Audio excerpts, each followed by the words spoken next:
Okay, so we want to be able to convert from radians to degrees. Not everything is a special angle, and so we need to be able to do this. So one way we can look at it is as a proportion.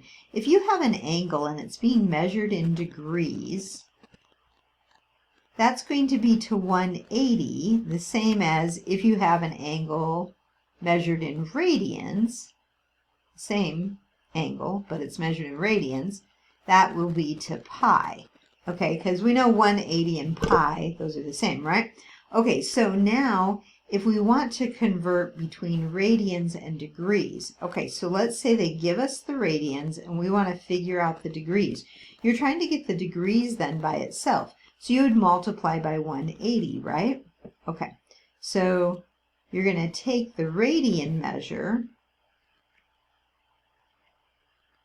and multiply it by 180 over pi. Because see, if you multiplied by 180 on both sides, oops, you'd get those 180s to cancel, and then you have degrees equals, and then whatever that radian angle was, you know, in terms of radians, and you'd multiply it by 180 over pi. Okay? Well, that's what we're going to do. So for A here, they give us an angle. It's pi over 6. And we want to convert to degrees. So we're going to multiply by 180.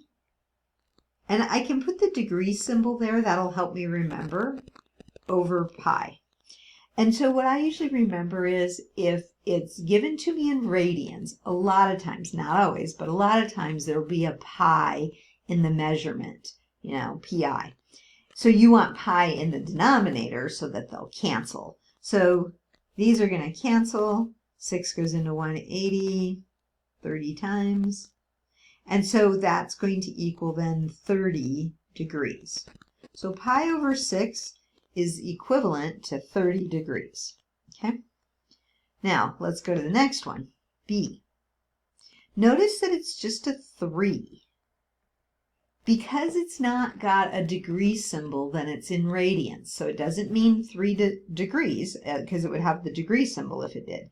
So we know it's measured in radians, and now we want to convert it to degrees. So we're going to multiply by 180 over pi.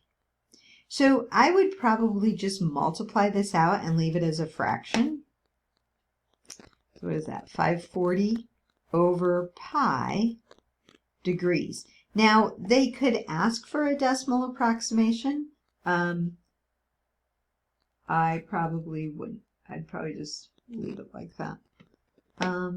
They did an approximation in the book. So, I don't know, I'd have to get a calculator.